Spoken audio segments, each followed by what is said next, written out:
couple minutes early. So my name's Lisa. I manage NGA's Open Data program. I'm so excited for this session where we're going to highlight the finalists of the MTA Open Data Challenge that we ran last fall. We put out a call for members of the public to explore our open data sets and make something cool with them. And we got over 100 amazing projects. So in this round, we have 5 projects being presented. These are all finalists who are highlighted on a blog post. If you just Google MTA Data and Analytics blog, Open Data Challenge, you can read more about them. But now you get to hear about their projects live. So this is going to be a quick lightning round since we do have so many amazing projects to cover. I'm going to ask you whole questions to the end and find these people during lunch if you want to learn more about the work. So I'm going to pass it to Hannah, who is my colleague who's helping facilitate the session and make sure we stay on time. All right. So Macaulay team, do you want to come up? I think we're just going to go right into it. My name is Huda Ayaz. I am a senior at Brooklyn College, and I served as the project manager of our team. Hi, my name is Olivia Fratangelo, and I'm a senior at John Jay College, and I'm one of the data analysts for our team. Hello, I'm Taseen. I'm a senior at Brooklyn College, and I was also another data analyst on the team. The 3 of us are Macaulay students who came together for the Macaulay Honors Datathon last September in collaboration with the MTA, and we worked on looking at some data to solve real-life challenges that people are facing in our city. We were honored to be finalists at the Datathon and also for the MTA Open Data Challenge, and we're excited to share our work with you all. On the next slide. Before jumping into any of the data, we first worked together to come to a research question.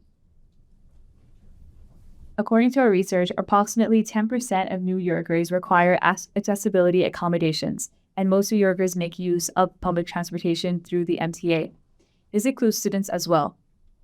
In fact, students are such a huge chunk of MTA ridership that in September in particular, we usually see a spike in how much use we're seeing of the MTA.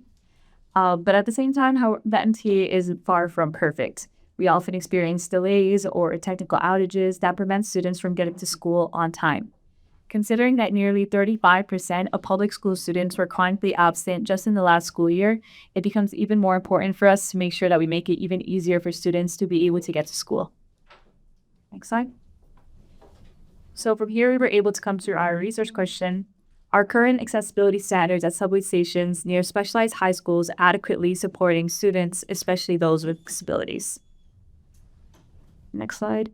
We assessed our question based on the criteria defined by MTA data scientists at the Datathon, and we're able to find quantifiable data on outages and disability demographics from the MTA and from the Department of Education in order to address our question.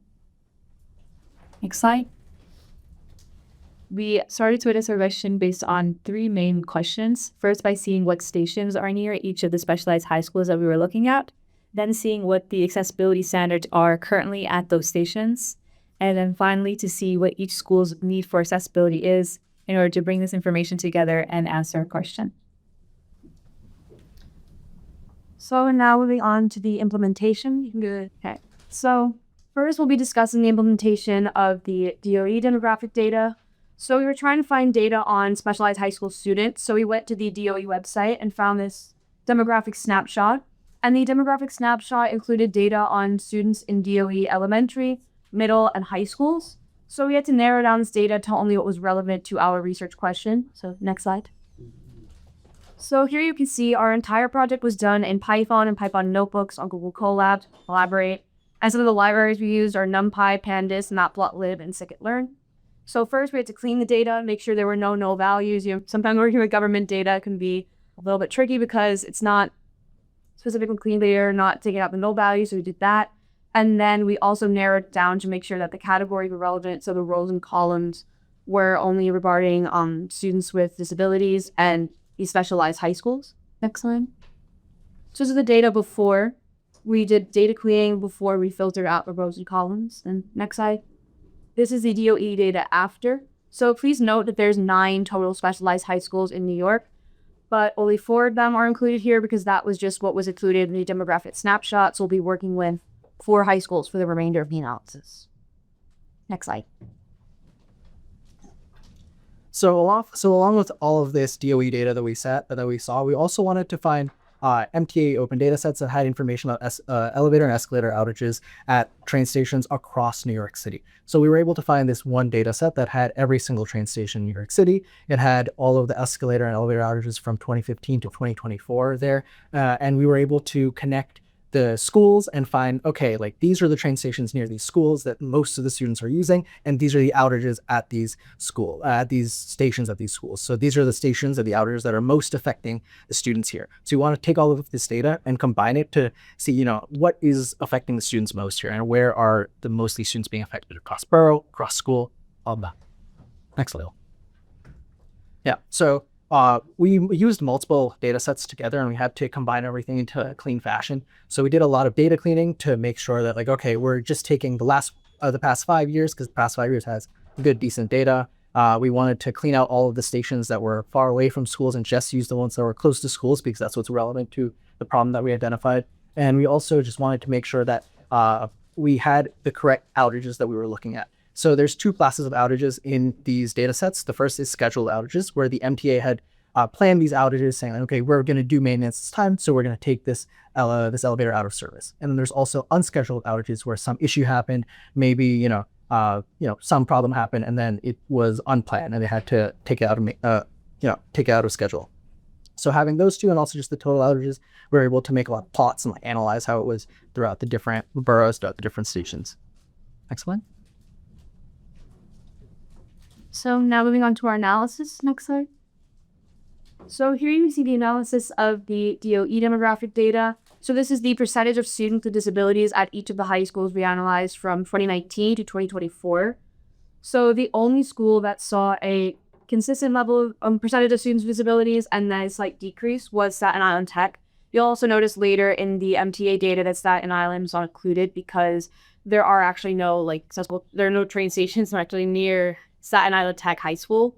And so it's just accessibility-wise the most difficult school to get to, and therefore students with disabilities are then discouraged from enrolling in Staten Island Tech because it is so inaccessible. And then the other schools, which were Rock Science, Liquid Tech, and Lingman, we saw there was actually an increase in percentage of students with disabilities enrolled attending these high schools, which is good because it means that these schools are likely making more efforts to be more inclusive and ensure that students with disabilities are able to attend and enroll in these schools. However, what we wanted to look at was our MTA train stations making the same efforts to be inclusive. Right, next slide. Here you can see all of the schools together on one graph just to compare a little better. Next slide. Great. So once we had all the elevator and escalator outages, we had just a few questions we wanted to answer. We wanted to answer first, how often are these going out of service? How does this differ across boroughs? Maybe a better funded borough like Manhattan versus a poorer funded borough like the Bronx. And then also, how's the performance near the schools as well? Next slide, please. So here we have two graphs. The left is Manhattan, the right is Brooklyn. So two of the better funded boroughs for the MTA. And this has data about the outages that were happening. So the green line is scheduled outages, the orange line is unscheduled outages, and the red is total. You can see that there's always been more unscheduled outages than scheduled outages over the past 5 years, with an average of 2 scheduled and 4 unscheduled per week at each station. But towards the past year or two in 2024, there's been a slight uptick in the number of unscheduled outages. Even if the number of scheduled outages stays the same, even if the maintenance is staying the same, there are more problems happening and there's more issues that students are running into that they wouldn't be able to, foresee from previous, experiences of past years. Next slide, please. So we saw that in the two better funded boroughs. Here we have data about the Bronx and from Queens. You can see that, Queens in the past 5 years hasn't had too much difference in performance changes, but the Bronx is particularly notable.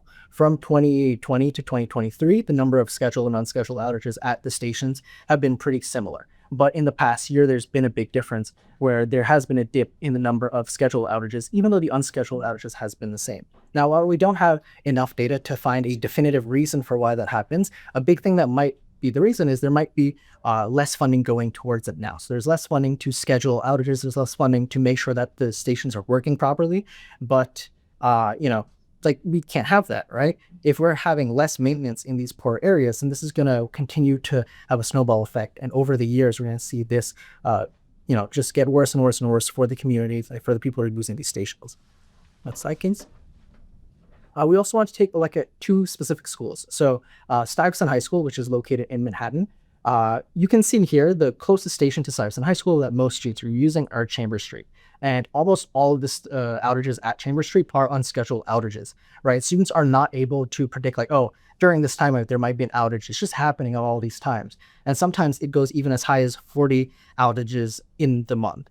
So if you might see like a slight graying on the graph, the graying is the summer months when students are off school during summer break. So here in Stuyvesant, it's not super notable, but you're going to see on the next slide that it is a very important thing that we noted that. Next slide, please. So this is Brock Science High School, and the nearest station to Brock Science is Bedford Park Boulevard. What we saw was that during the summer months, we have some number of, like outages, right? But every year for the past 5 years, right after the summer months, when students are going back to school for the first time, there's an increase in the number of unscheduled outages. And this has been consistent over the past 5 years. There's more total outages and there's more unscheduled outages. So let's say a student is coming back to school for the first time, or they're an incoming freshman at this school, right? How are they supposed to understand like, hey, I'm going to be facing these issues. If I am a student who has accessibility issues, I can't plan for this ahead because there's a sudden increase always at the start of the school year. Next slide, please. We're just going to skip this and go straight to the conclusion because we're running out of time. So these are some recommendations we made based on the analysis. The really important one is the third one, seeking outside funding to support MTA efforts, because the lack of funding Taseen described can be supplemented by privatized businesses, which should be, of course, funding the education of students to make sure that, because they're the future of NYC, to make sure that they can really contribute to businesses and to their education and their future careers. We just wanted to close on a quick call to action for the MTA to continue to bolster accessibility efforts, especially those that are preventative. And we hope this information empowers students to be able to leverage the amount of MTA ridership that we take up to advocate for ourselves, for our peers, and for our fellow New Yorkers. Thank you so much. Hi, everyone. My name is Bianca. I'm going to be talking about my own experience participating in the MTA Open Data Challenge. But first, a little about me on the next slide. Like I said, my name is Bianca. I work as a data analytics consultant. A lot of my projects are about enhancing data visualization and increasing analytics efficiency for my client organizations. And outside of work, I also do a bit of data work. I co-lead eData Plus Women New York City and Asian and Pacific Islander Tableau user groups. So you're going to hear Tableau a couple times. That's a data visualization software that's pretty easy to start using if you don't know about it. And outside of data, I also rock climb and I read. Does anyone rock climb? Okay, great. It will mob it. So next slide, please. There's a lot of data sets that were published on open data. And for the challenge, we just had to use one published by the MTA. And there were a lot. There's subway incidents, customer feedback, accessibility. And the one that really caught my eye was the MTA permanent art catalog beginning. Yeah, I'm not going to read that. And the reason that I chose this is because I always walk by the subway art. I'm pretty sure some of us, when we took the train here, we walked by some art as well. And I never stopped to smell the roses. So I wanted to give the art its own due attention in my own way, utilizing my skills. Next slide, please. And we know what data looks like. Data is rows and columns. It's like letters and numbers. But what I liked about this data set is that every single row is also a place you can physically visit. It's art you can touch. So I picked out a couple of my favorites because it shows how the variety of art in the permanent art collection. So on the top left, we have Wave Ball. That's an example of architecture. So for this station at West 8, New York Aquarium is on the approximate site of an old roller coaster site. It's also by the ocean, the aquarium. So the artist and the architect brought in inspiration from its surroundings to make that. And another one of my favorites that I'm going to bring up is on the middle and on the bottom right, Signal at Broadway Lafayette. So I always walked by this and I never thought it was art. I just saw those metal structures there and I was like, yeah, I'm going to keep walking. And so I really like this project because it gave me the chance to do research about that and really look into it. And so a little of the significance here is the Broadway Lafayette crossroads were really important train routes for the Iroquois. And so that's actually a campfire. The mosaic on the back are smoke signals, and the mosaic figures on top of that are figures that represent members of the Six Nations. So I like that this art was a physical place I could visit. It's something I can manipulate in Tableau, but it also brings in history and culture. Next slide, please. So my submission is a data visualization created and posted on Tableau Public. It's a public data visualization repository. And I focused on just the artworks on display in New York City subway stations. Next slide, please. And before I get into the data visualization, I wanted to talk about the name of it. So I called my visualization the Museum of Transversal Art. I kept having this recurring thought, kind of like a clickbait article, and it went something like, you can visit this art museum for less than $3. And that's true. And I kept thinking, we have so many art museums in New York City. Why isn't this one of them? So I called it the Museum of Transversal Art. Since I had the M, I had the A, just kind of needed to think of a T. And I thought of several different words: transit, transitional, traversal, transcendent. They all really brought in this feeling of movement, of change. And I ultimately went with transversal because of mainly the first point. The definition of a transversal line in geometry is a line that intersects a system of lines, and isn't every subway line just a line intersecting a system of lines?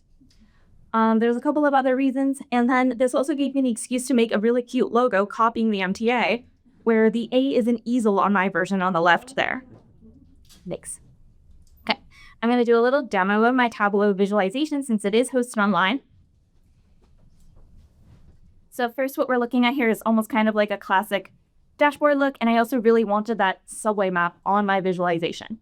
And I'm going to do a real demo. So this morning I took the train to Court Square on the E line. So I'm going to click on this E line here and filter my map so that I can see the stops along the E.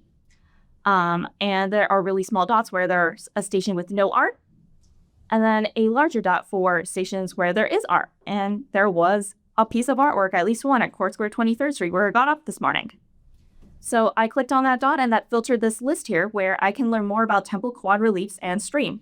So I'm going to click on that, and it's going to open a new link so I can learn all the information that I just told you a couple slides ago about an art piece. Yeah. I'm going to unclick this, and I made this visualization because I took my time exploring the subway and also the data to find out about the art, and I really want people to do the same. But if you ever need help, like in any subway station, there's an MTA help point to give you some instructions for how to navigate this dashboard. So I provided some sort of contextual information about art in the subway. So some like big numbers about artwork in the subway, how many artists are featured, and what stations feature artwork. I also thought a little bit about what makes the station artistic. So Brooklyn is the most artistic borough if you're going by number of stations that have artwork, but that's just because there's more stations in Brooklyn, right? But if you take a look at that number relative to the total number of stations, the Bronx is actually probably the most artistic because 68% of all stations have art. And the same with the subway lines.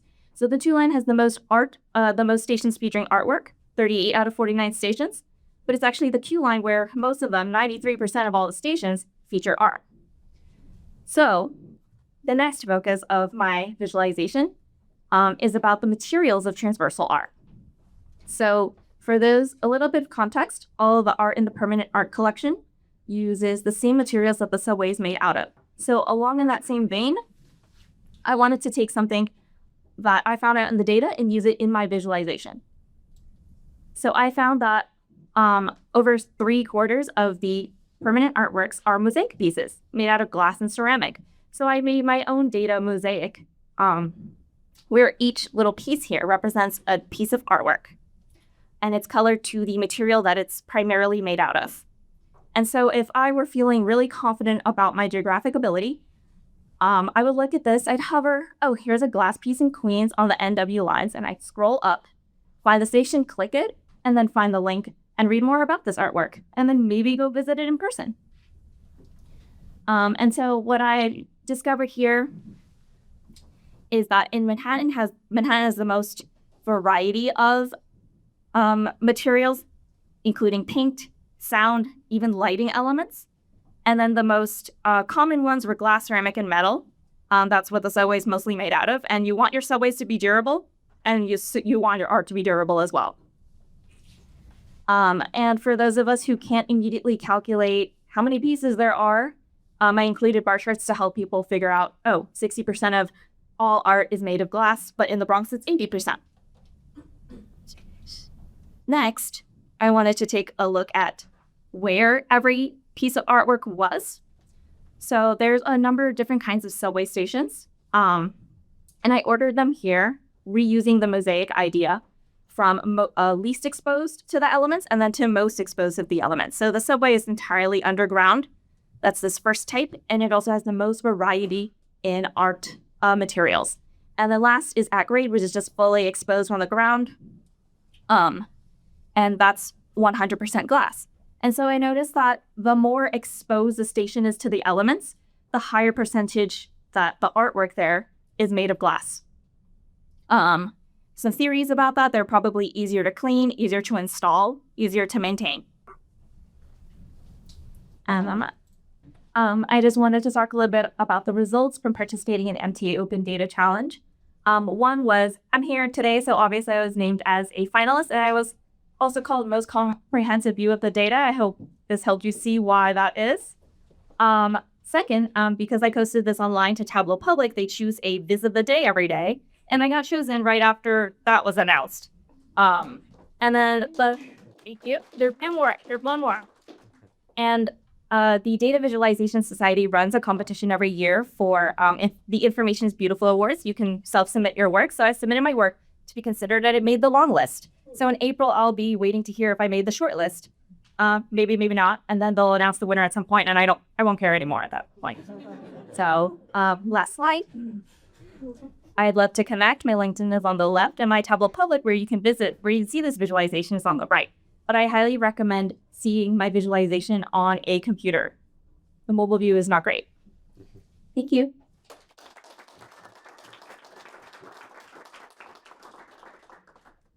Thank you for having me. My name is Noah Gunther, and my project is lately on the MTA, where I wanted to create a fun website to look at the most recent available ridership data for the subway and the bus in the city. I'm going to start by talking about the graphics and design I made for this site, and then I'll talk a little bit about the data I used and how I used it.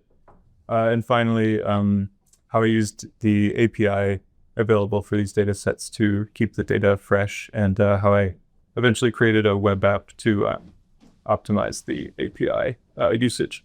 Next slide, please. Okay, so starting with design and graphics. I primarily work with 3D graphics professionally, but because of the timeline of this project, I decided to do 2D illustration and use really simple like CSS-based animation, so I could do it quickly. Slide, please. So first, the design. I really wanted to emulate the look of the subway system, like the design language you see at a station. So I created tileable materials like the hazard strip at the top and the tile background and the blue painted plywood that you see in construction areas. And then I used CSS to try to really faithfully recreate the signage for my information panels. If you go to the website itself and just scroll down a little bit, I'll just show you, if you go down to the tram section, I wanted to contextualize just a little further I wanted to contextualize each section, which is based around each mode of transit, with some illustrations and animation. So again, I did these illustrations and use CSS to just lay it out nicely. And CSS animation is really straightforward or simple, but it works well for transit because it basically just allows you to interpolate things between two in space. So good for that. And if you just go down a little more to the subway section, I'll just show you one more example of this. So again, CSS to lay out like a subway station with some simple illustration, and then the subway cars, which were the most involved graphic to create. Hopefully one will go by. Okay, yeah. Nice. Yeah, so again, CSS animation, and then we can go back to the okay, so I'm going to move on to how I used the data that I used. I used the hourly data sets for the subway and the bus system for blue painted daily data set. With the hourly set, you can go to the next slide. The hourly data set, I wanted to look at what had happened during the most recent available week on the subway, on the left, for example.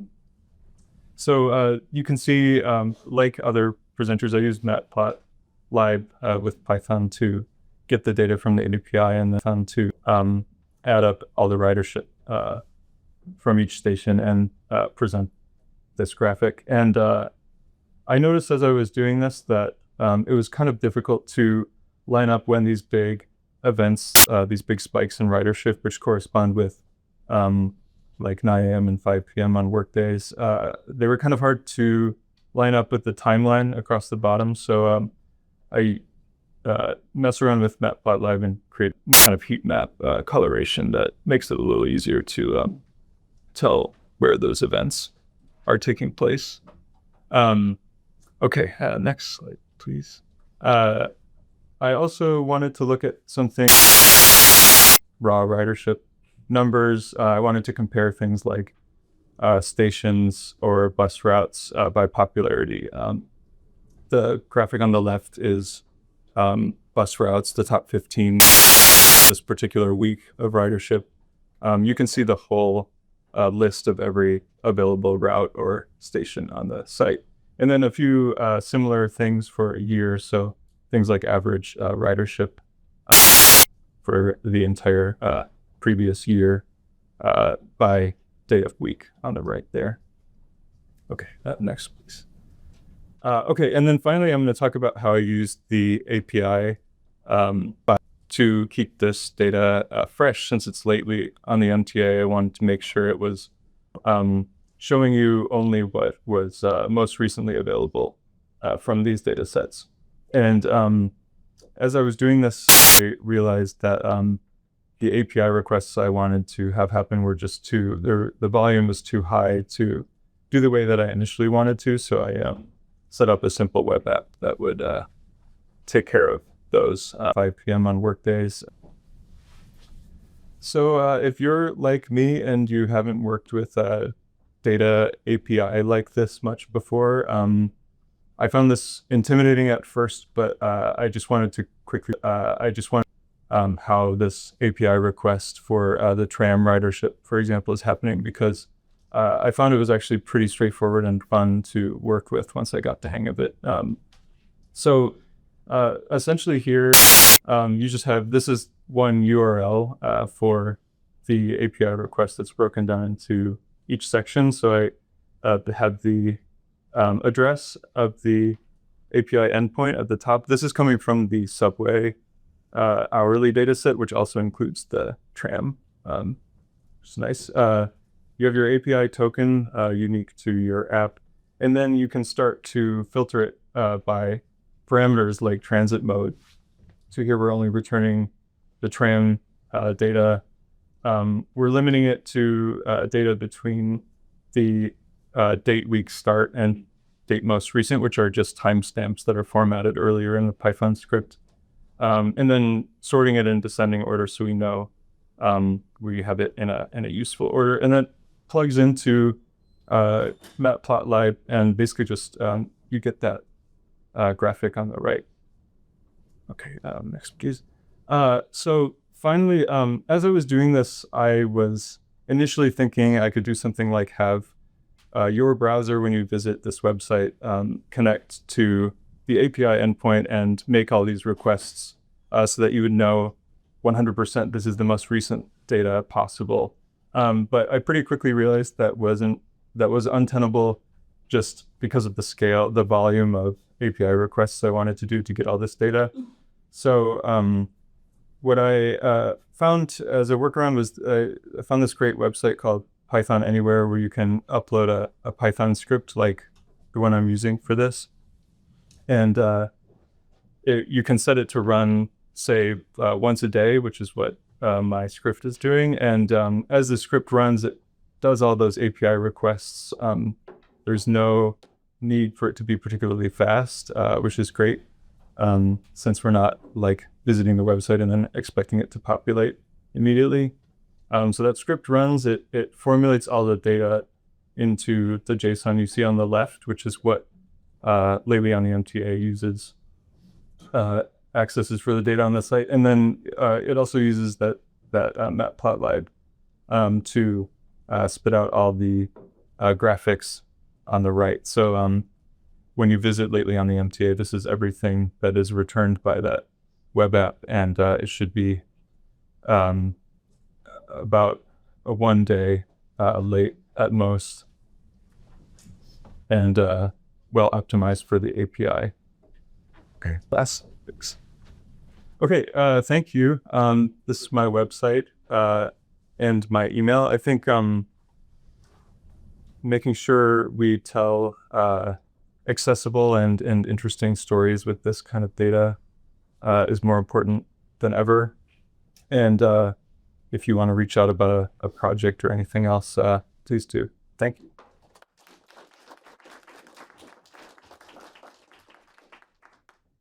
Hi, everybody. So I made If You Give a Rat a MetroCard for the MTA's Open Data Challenge.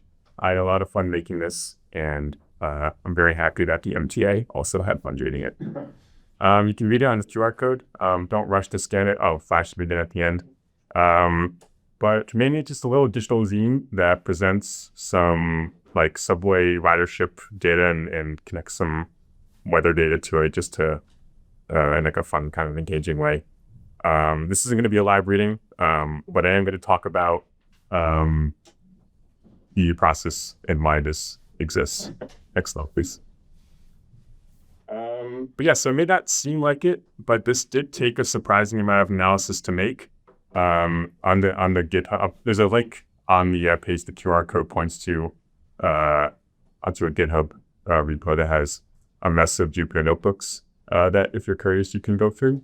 But it became this mess mainly because when I started working on this, I had no idea what I was doing or what I was really looking for. I just knew I was interested in the ridership data set, and I wanted to do something with that. But I knew that if I wanted to find something in it, I had to start small. So next slide, please. And I did. So this is just the estimated ridership hourly. I think you've probably seen this slide through these plots before. But it's super basic, super simple. It's just plotting weekdays and weekends hourly ridership across all stations. But it was just enough to get started. It offered me a good baseline to kind of reference when I, applied different variables to it, just to see how those spikes changed or how ridership differed. And it just allowed me to ask interesting questions like, how does rain affect rush hours at all, or how do sporting events affect weekdays, or what does Friday night ridership look like? It was just a great sort of jumping off point and a great way to kind of go and take a rabbit hole like this. Next slide. Like other questions, and like on beach days too, like hot summer days. One question I had and one thing I looked at was, what did ridership look like on hot summer days when people went to the beach, like in neighborhoods with beach neighborhoods? And there was an interesting pattern I found, like on weekends, ridership always peaked after the max temperature was reached on that day, post like weekdays. Why that is, I don't know, but it was an interesting kind of observation I found. Next slide. And what did ridership look like on Friday nights and weekend nights, especially during like rainy days? Like, we all kind of know that we like to stay in, but it was really interesting to see that kind of quantified in the data. And you can see that kind of just obviously dips. And it dips, and then ridership dips by like 33% during rainy days, like during those summer thunderstorms or cold rainy nights, which is really interesting. Next slide, please. So I had all these little snippets and kind of mess of plots and data that I really still had no idea how to put them all together. I knew I wanted to tell a story. I didn't know what it was yet. And so there's always a very common trope, next slide please, of telling a story through data. And I thought it would just be easiest to write an actual story. And so I pretty much was trying to figure out what my narrative was going to be, what my main character was going to be. And so with the deadline very fast approaching, I quickly decided on, next slide please, my partner's rat was going to be the main character. This is Rosemary. She is the cutest thing in the world. And my, next slide please, my use for this project. She was so perfect. She'd only been on the subway twice. But regardless, she made the perfect main character. So yeah, I had my muse, my analysis, my makings of a narrative. I just need my illustrations. So next slide, please. And they started out similar to my analysis. They were just sort of like separate things that had no idea what they were going to be yet, but they all looked kind of interesting, and then put together. Next slide, please. They all kind of created this nice cohesive scenes of New York, which looked really nice to me. Next slide, please. And then you could keep going. They all just sort of came together. This is hot and bothered rat, yep. And then next slide, please. And then yeah, after a long day home, a rat comes up to you on the subway. I don't know if that's ever happened to you guys. But yeah, in the end, I had a very beautiful, next slide, please. Little zine, a little cute story that I'm very happy that I got to make and ship with all of you. Thank you very much. Hi,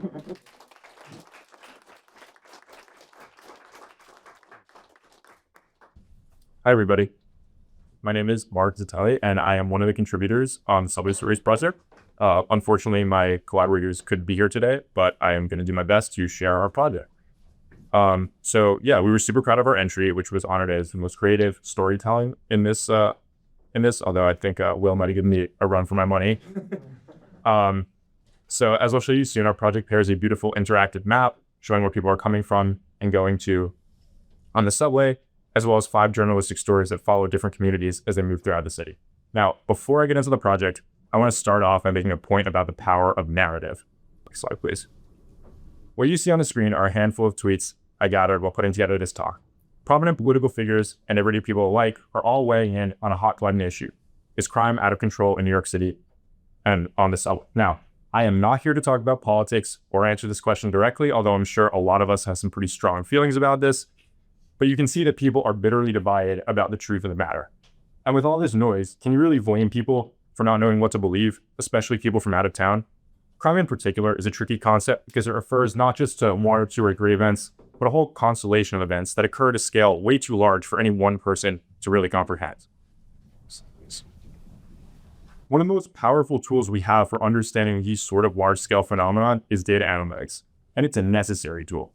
The scientific method tells us that while it may be tempting to take our individual experiences on the street, positive or negative, and extrapolate them to a city of 8.5 million people, we should resist the urge to do this because somebody else might have a different experience and do the same thing, and now you have strangers arguing on the internet claiming they're being gaslit, and this is exactly what we're seeing today. Excellent. Because unfortunately, we don't feel data. Data analysis is a relatively new phenomenon. It can be kind of confusing to understand, even make some people's eyes glaze over. But the human tradition of storytelling, on the other hand, dates back over 30,000 years and resonates with us on a much more immediate and personal and intimate level. So while data might be the best way to actually get the truth about what's going on, narrative is way more effective at swaying people's perceptions and opinions about a particular issue. And narratives can really say anything. Obviously, we see a lot of stories in the news about crime running rampant because these are the kind of stories that make us feel angry and fearful so that we click on them. But there's also a lot of stories about how New York City is safe, even if they're less exciting. For example, and this is a true story, one day my friend was hanging out on the benches at Union Square with his backpack hanging over the back. In a moment of absent-mindedness, he just got up, walked away, and left his bag. 30 minutes later, he comes sprinting back, freaked out. Lo and behold, his backpack is still there in the same spot with his laptop and everything else inside untouched. So from this story, we can say that crime is way down, everything's safe, and what he did is a good idea, right? Of course not. But it serves as a cautionary tale to avoid generalizing personal experiences to make broad, sweeping statements about a city of 8.5 million people. Crime is just one hot topic, but New York City is filled with narratives, and data can tell us about every one of them. With that lesson in mind, we created Subway Stories as an experiment in combining the powerful data sets made available by the MTA's open data team with the compelling narratives that surround us living in a city like New York. The dataset we use in our project is the origin destination ridership dataset. This unique dataset uses the 2 most recent swipes from a single MetroCard or OmniID to estimate a trip in the subway. For example, if a rider swipes into the system at 8 a.m. at Times Square and swipes back into the system again at 5 p.m. at Fulton Street with no swipes in between, it's likely this person was commuting to work from Midtown to the financial district. This would get visualized as outgoing traffic from Times Square to Fulton Street at 8 a.m. on that day. Now, of course, these numbers aren't perfect. It's an estimate. People may make multiple stops throughout the day. They may walk to a different station nearby or take a bike or a bus. We didn't have time to integrate bus data, but we would love to do that eventually. But it gives us a really solid estimate about the large-scale movements of New Yorkers throughout the subway system every day. So, without further ado, let's dive into the project. When we were developing this project, we felt it important to include both a story mode, where we highlight specific trends we found in the data that were supported by the data, as well as an explore mode, which is kind of like a free play mode where you can pick a station, line, date, time, month, and just play around and maybe even look for your own trends in the data. When we found trends that were strongly supported by evidence, we included them in a story mode so they could be enjoyed and hopefully learn from by everybody. So I'm going to share a few of those stories now, and bear with me because I'm going to go over here.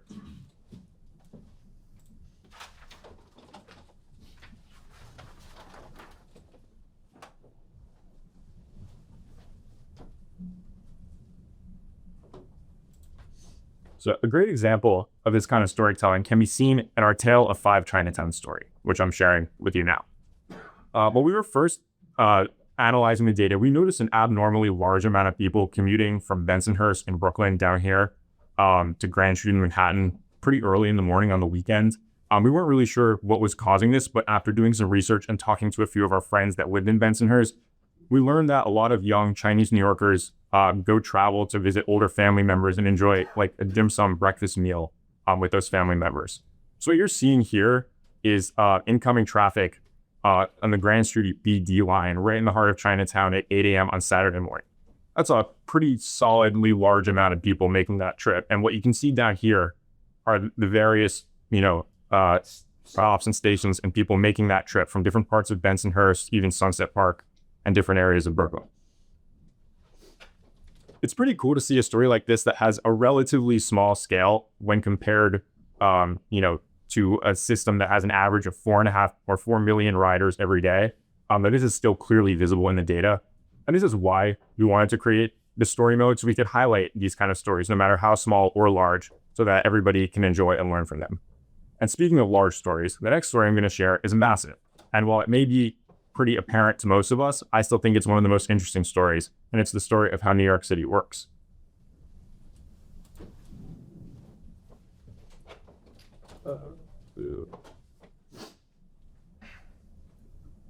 This story highlights both out-of-city commuters as well as local commuters and draws interesting comparisons between where they come from and where they go to work.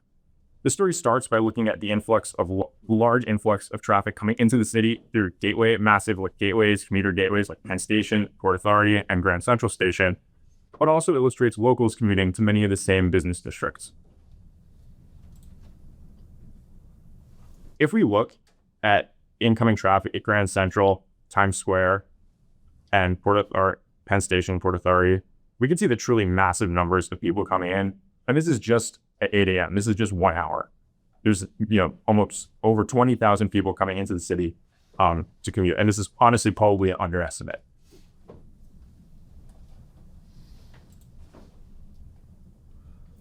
It's also really interesting to see where these people are going to work once they're in the system. So if you look at departures from Port Authority and Times Square, we can see a lot of people going to these business districts in Midtown East, as well as Spidey, and even a little bit in downtown Brooklyn.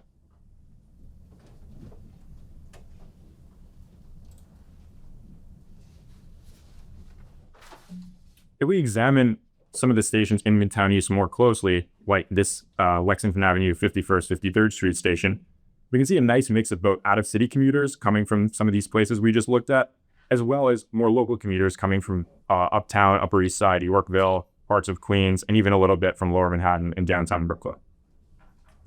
While we did spend a lot of time finding stories for this project, we're sure there's still many more yet to be discovered, which is why we included that explore mode that I'll demonstrate now. So this mode, you can toggle between all the days of the week, times of the day, arrivals at or departing from, and you can pick, we have an all stations mode, which is kind of self-explanatory. You can see all the stations, or you can pick any station and kind of just play around and look for interesting trends. One thing that I think is cool, if you go to the all stations mode and kind of toggle through the hours, you can kind of see like this cool heartbeat effect of like the two commuter spikes. I think that's a really cool effect that you can see on the map here. Ultimately, data tells human stories, and we made this project with the hope that users can learn about communities that they may not personally be a part of, and in doing so, we can all understand each other just a little bit more. With that, I hope you learned something interesting here today, and thank you for your time and attention.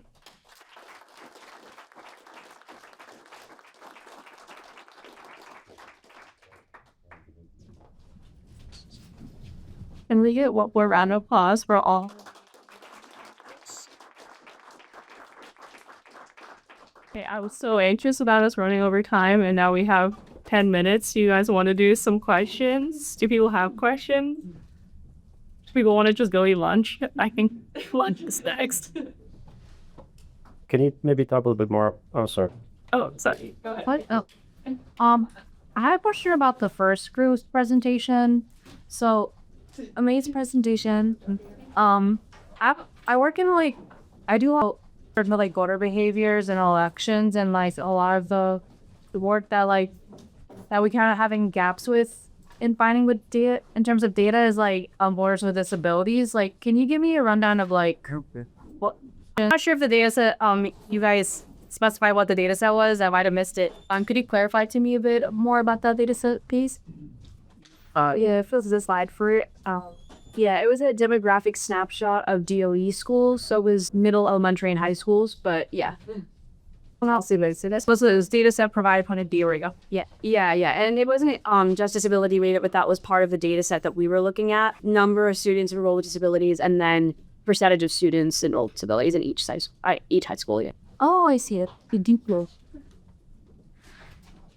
Other question 6. So there's a comment, so I'm not going to masquerade it as a question. I've read a lot of analysis criticizing the LIR's mapping of routes, and the criticism uses the sort of analysis that you've used of where riders are getting into the subway system, and a lot of these come from like 40-year plan, and people are going to go to work. And an example is you notice like a really important part of New York City is the like Midtown East. So along on the LIR from Jamaica to that area, if you go through Atlantic and then take a train, there's a small penalty for time, but it's not well balanced. So this is a really cool analysis and part of a larger complex. Thank you, Jediah. It's an interesting point. Other questions or comments? Oh, favorite point. Sorry, thank you. Can you tell us a little bit about the MTA challenge itself? Oh, yeah. Great question. So, yeah, we ran the MTA Open Data Challenge last fall. Hannah and I organized this. We just really wanted to put out a call to adults in the community to use MTA data and build something cool. I think we've reached a point in the program now where right now we have over 160 data sets published, and we just wanted to raise awareness of our program and the data that the MTA makes available. And we were overwhelmed, I think, by the response to the challenge for sure. So hopefully we'll run it again sometime. But it does take a lot of time internally to do that. So we'll see when we do it next. Annuals, right? Not what? Not annually. Every year? TBD. No, I'm not going to commit to that. Okay. Thank you all so much for coming.